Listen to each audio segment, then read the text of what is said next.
Laymen's evangelical fellowship స్థాపకులు ఎన్ దానియేల్ గారు 1957వ సంవత్సరం మే 12వ తేదీన చేసిన ప్రసంగము.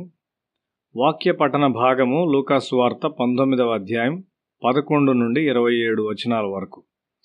ఇక్కడ యేసు ఒక ఉపమానం ద్వారా మాట్లాడుచున్నాడు. సమస్త కృపలకు తండ్రి అయిన దేవుడు ప్రజలకు తలాంతులను అనుగ్రహించాడు.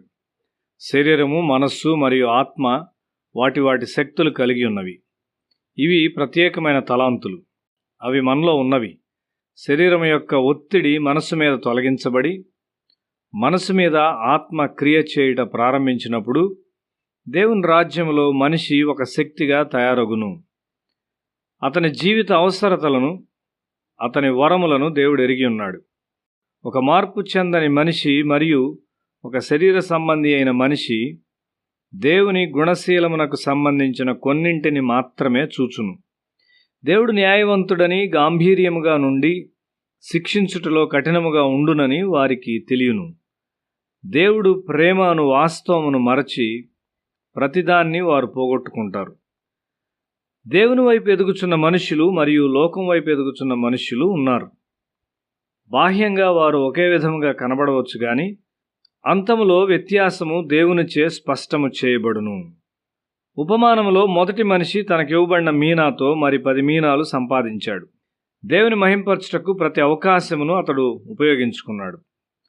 తనకున్న సమయంలో నేనెందుకు ప్రార్థించకూడదు? ఆత్మీయ జీవితంలో నేను ఉండవలసిన స్థాయిలో లేను. నేను ప్రార్థించుటకు చాలా విషయాలున్నవి అని అతడు ఆలోచిస్తాడు. ప్రార్థనా వాతావరణంలో మనం ఎదుగుచూ దేవుని ప్రణాళికలను మరియు లక్ష్యాలను అర్థం చేసుకుంటాం. నీవు ఒక వంట పని చేయువానివి కావచ్చు. అది నీ పట్ల దేవుని చిత్తమై ఉన్నట్లయితే అది చాలా గొప్పది. అటువంటి మనిషి జీవితంలో వ్యర్థత్వం ఉండదు. తాను దేవుని ప్రణాళికలో ఉన్నానని, దానికి తనను తాను అన్వయించుకొనుచున్నానని అతడు తెలుసుకొను. అతని మాటలు తక్కువగా ఉండును. అతని బైబిల్ ధ్యానము లోతుగా ఉండును. శరీరము నుండి, లోకము నుండి మనసులోనికి వచ్చు దుష్టత్వమును బైబిల్ ధ్యానము ప్రతిఘటించును. మార్పు నొందని స్నేహితులు, బంధువులు దేవునికి చెందని సలహాలను ఇస్తుంటారు. నీవు వాక్యమును ధ్యానించినప్పుడు ఆ సలహాలు ఎటువంటివో గ్రహించుకొని వాటి నుండి వైదొలుగు స్థితిలోనికి దేవుడు నిన్ను నడిపించును.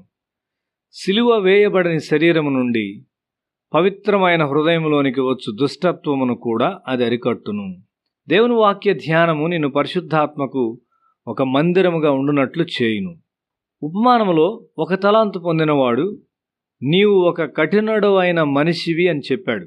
ఈ మాటలు తన హృదయంలోని దేవుని వ్యతిరేకమైన సణుగుడులను వ్యక్తపరచును. దేవునికి వ్యతిరేకంగా హృదయంలో సణుగుడు ఉండకూడదు. దేవుడు ఎల్లప్పుడూ మంచివాడు, సరైనవాడు. మనము సంపూర్ణంగా ఈ అవగాహనలోనికి వచ్చినప్పుడు మనం దేవుని మహిమ చూస్తాం. సణుగుడు ఆత్మకు వ్యతిరేకంగా మనం పోరాడవలసి ఉన్నాం. ఈ మనిషి ప్రార్థనకు చాలినంత సమయాన్ని ఇవ్వలేదు. తనకిచ్చిన దానికంటే ఎక్కువగా దేవుడు ఆశిస్తున్నాడని అతడు భావించాడు. అతని బైబిల్ ధ్యానము కేవలం ఒక అలవాటు మాత్రమే. తన హృదయంలోని కఠినమైన భాగముల మీద అది ఒక సుత్తె వలె పని చేయలేదు. లేక అతనిలో అయోగ్యమైన వాటిని కాల్చివేయు ఒక అగ్ని వలె పనిచేయలేదు. అతడు దేవుని తప్పట్టుచున్నాడు. దేవుని తప్పట్టకు మనమెవరం? అనంతమైన మనస్సు ఒక తప్పైన ఓడిపోవు మానవుని సృష్టించునా? లేదే. దేవుడు నీ మీద కనికరముగా ఉండును. నిన్ను జయించువానిగా చేయాలని ఆయన కోరుచున్నాడు. నీ శరీర బలహీనతలన్నింటినీ ఆయన అర్థం చేసుకొను. మనలాంటి శరీరం ధరించుకొని ఆయన ఒక పరిపూర్ణమైన జీవితమును జీవించాడు. నీ కొరకు దేవుని లక్ష్యము అదియే అయ్యున్నది. ఆయన అల్పమైన లక్ష్యమును కలిగి ఉండలేదు. మానవ సమాజంలోనికి క్రీస్తు వచ్చి పాపము లేకుండా జీవించాడు. నీలో ఒక పరిపూర్ణమైన మనిషిని తయారు చేయాలని దేవుడు భారం కలిగి ఉన్నాడు. దేవునికి నీవు కావలసి ఉన్నావు. ఒక గొప్ప లక్ష్యం కొరకు నీవు రూపించబడినావు. నీ సమయాన్ని ఎట్లు ఉపయోగిస్తున్నావు? నీవు దేవుని బిడ్డలతో ఎదిగి సంఘాల్లో చేరి దయ్యాల కోటలను పడద్రోయు విజ్ఞాపనకర్తగా ప్రార్థనాత్మతో నింపబడాలని నేను ఎదురు చూస్తున్నాను. దేవుడు తన పిల్లల్లోనికి ఆత్మీయ శక్తిని పంపబోచున్నాడు.